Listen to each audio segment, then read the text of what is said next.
Tides from the West, a Chinese autobiography. Written by Chiang Meng Lin, read by Tang Daming. Part 7. China in the Modern World. Chapter 32. China and Japan, a Comparison. Before the coming of Admiral Perry, Japan was an offshoot of Chinese civilization, pure and simple. After that time, she became a blend of offshoots of both Chinese and Western civilizations. Unless one understands both China and the West, he is not in the position to understand Japan. Yet there is something more. Offshoots may be similar to their main roots, but they're not identical.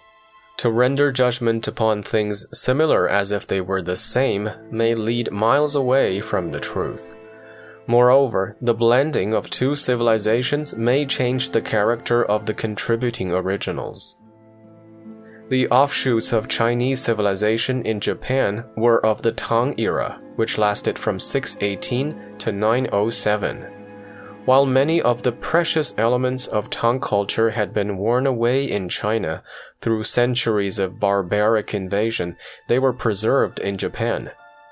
Dancing, music, the arts, ways of living, the pronunciation of Chinese words, and China's martial spirit, all of Tang origin, found living embodiment in the island empire of the rising, or, hereafter, the setting sun.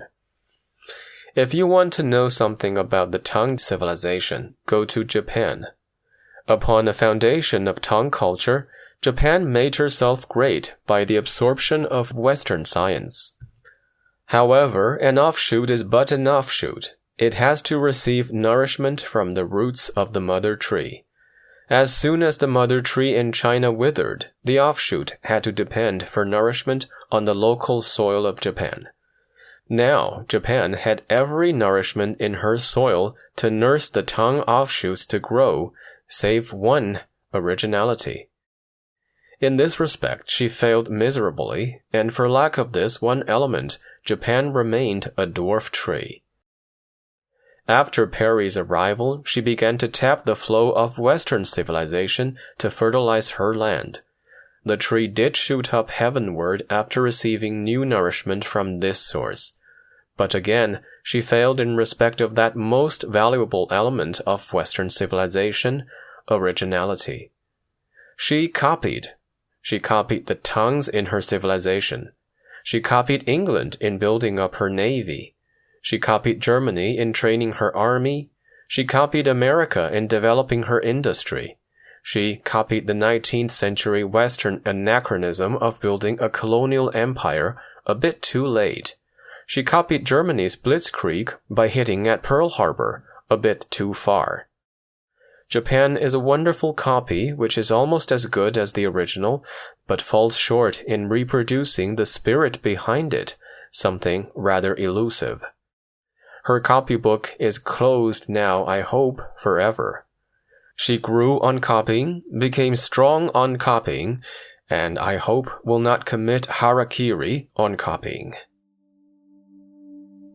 I admire Japan for her genius of exact aping, something China was unable to do, for she was too clumsy for that. But China made up for it by the possession of originality.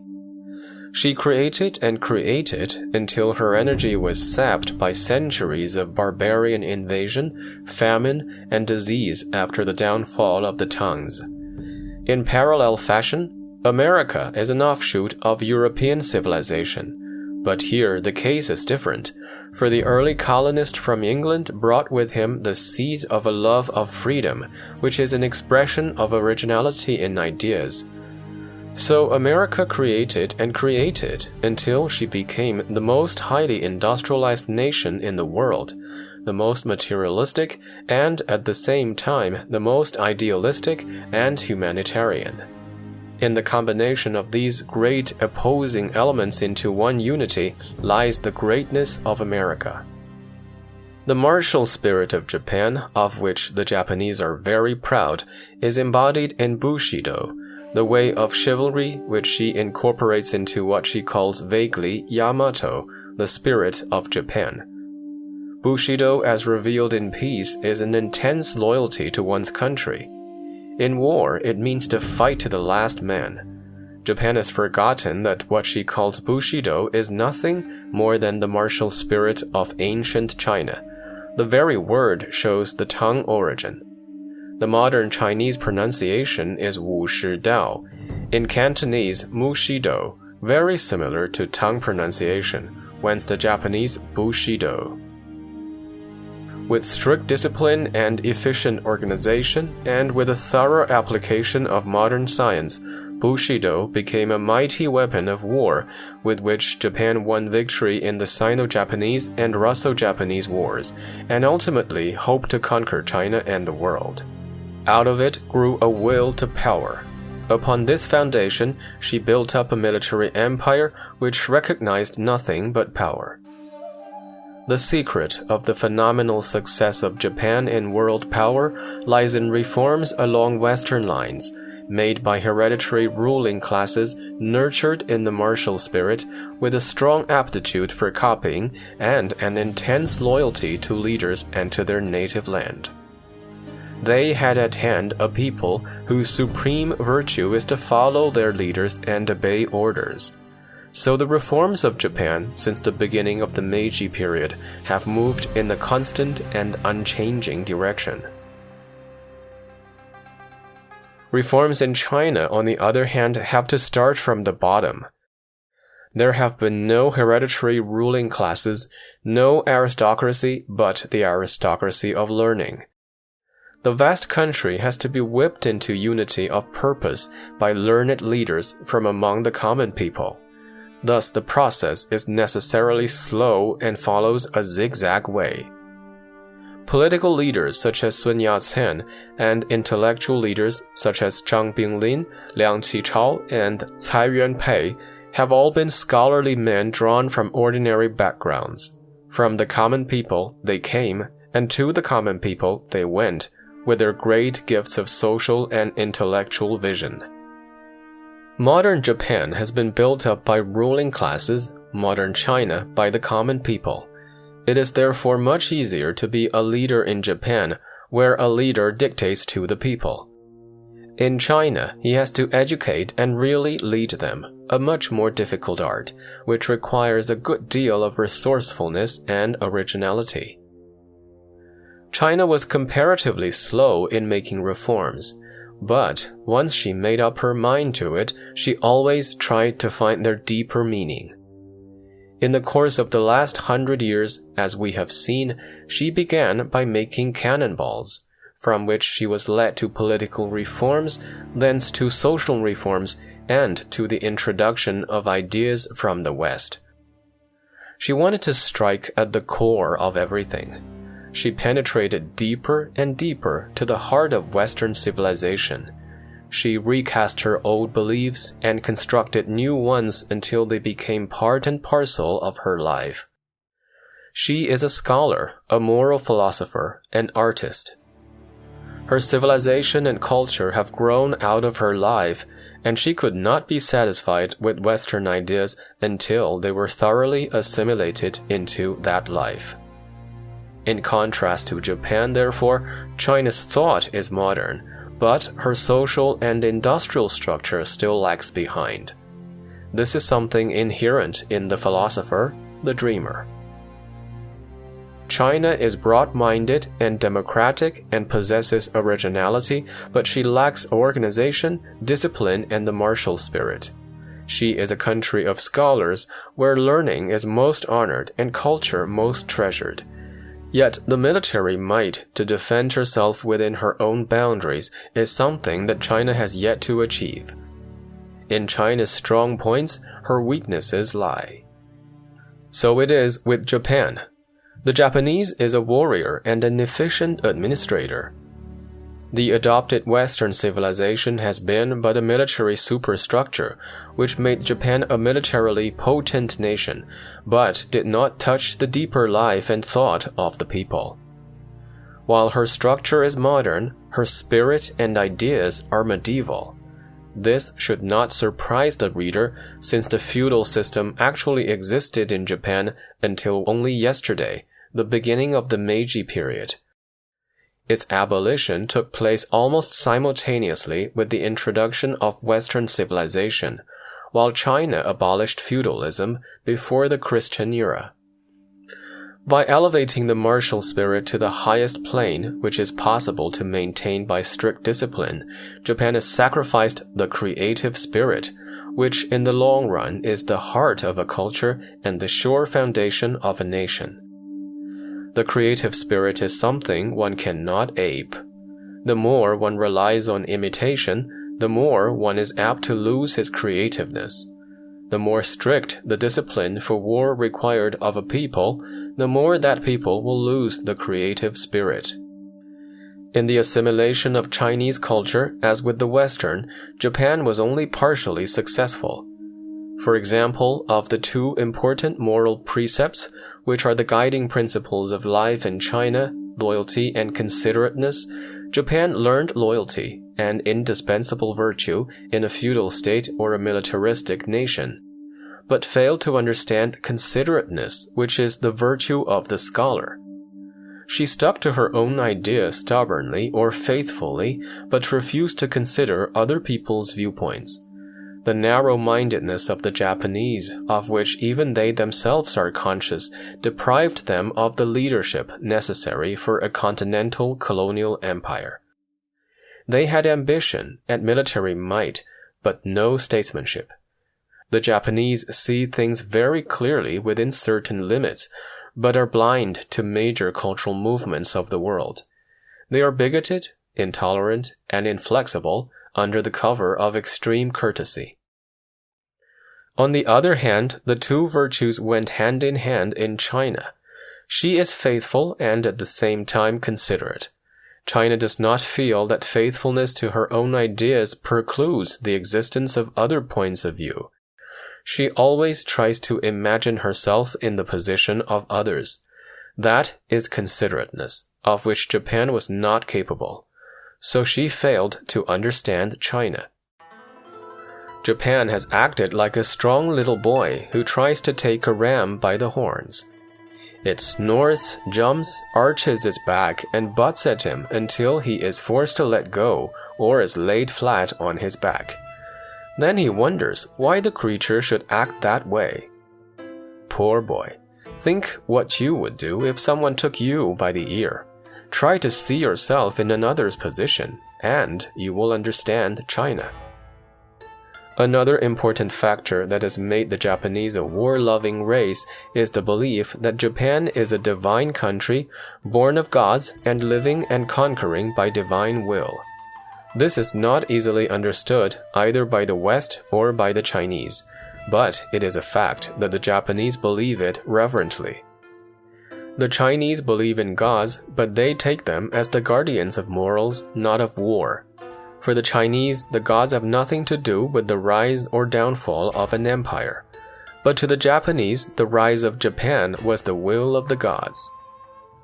From time immemorial, the ruling classes of Japan have believed that in war the gods are always on the side of Dai Nippon.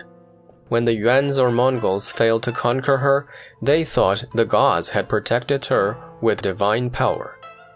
The typhoon that destroyed Kublai Khan's Mongol fleet was an act of the gods. The reigning dynasty of the Mikado, the Japanese have believed up to now, is of divine origin and its emperors the direct descendants of gods. A Chinese graduate of Tokyo Imperial University, later a professor in the Chinese University, has done an illuminating piece of historical research to show how Japanese imperialism grew out of this religious patriotic fervor. Expressions of it in the everyday life of the soldier are not lacking. During the war, Japanese soldiers almost all carried Buddhist or Shinto charms for protection in battle. I saw many such charms brought back from battlegrounds by Chinese soldiers, who finally came to regard them as an indispensable part of enemy military equipment and paid no more attention to them except to joke about them occasionally. After one battle between the American Air Force and the Japanese invaders, I acted as guide to a party of American officers and soldiers who drove in jeeps over miles of rugged mountain paths to a crashed Japanese bomber. In the pockets and on the bodies of the dead pilots, we found the usual Buddhist and Shinto charms, smeared with blood and riddled with bullets. An American captain pulled a cloth charm from the dead pilot and asked me what it was. I told him. "What's the use of it?" asked the captain. "For divine protection," I replied. "No protection, though." He turned over the cloth and tried to make out the indecipherable signs on it. "You get me?" And he threw it on the ground casually and forgot about it. Like this American officer, the Chinese had come to dismiss lightly these tokens of invulnerability, so it is with the world. On the day of that aerial battle, I saw 7 enemy bombers spinning down from the skies in white smoke. The other search parties brought back from the wrecked planes many similar talismans, besides cartridges, maps, and scientific charts. A curious combination of medieval superstition with modern science. But to the Japanese, it is no superstition. There is a living divine force which spurs them on to fight for their country, protected by the gods. The charms are but the symbol of that divine power. After the fall of Hong Kong, a Chinese couple, a Mr. and Mrs. Huang, whom I know well and who understand the psychology of the Japanese, presented an image of Buddha to a Japanese soldier who entered their house. Crossing the harbor to Kowloon, the little boat he took capsized, and all on board were drowned but himself. He came back to them to express his gratitude, for he believed that the image had saved his life. But to the Chinese way of thinking, the image had protected the couple from being molested by the enemy, while the escape from drowning was mere luck. The world does not know much about Japanese religious fanaticism in war because the Japanese themselves have not said much about it in their propaganda. While in China, modern science has sapped the old beliefs and is a disintegrating factor in relation to them, in Japan it became merely a powerful weapon of the gods to weld the country together in the war of aggression. This psychological background of intense religious patriotism has made the Japanese warlords unamenable to reason, the Japanese soldier a hard nut to crack, and Japan herself a menace to the world. Such is the result of fanaticism combined with modern science.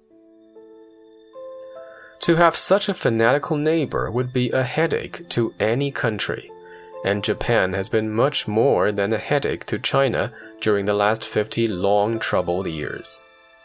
Only utter defeat and unconditional surrender could make Japan come to her senses. The inevitable fate awaited her, and we must now hope that it will have its bitter but salutary consequence. When the gods of the allied nations have fulfilled their mission, Japan, as I can imagine, may be a picturesque and peaceful country, with enchanting mountain scenery, pretty gardens wreathed in sakura blossoms, attractive pavilions with ladies in beautiful kimonos, and an industrious, courteous, and docile people in whose ears will ring no voices of gods urging them onward to war and to conquest. Then, and not until then, will peace reign in Japan, in China, in the Far East, and in the world.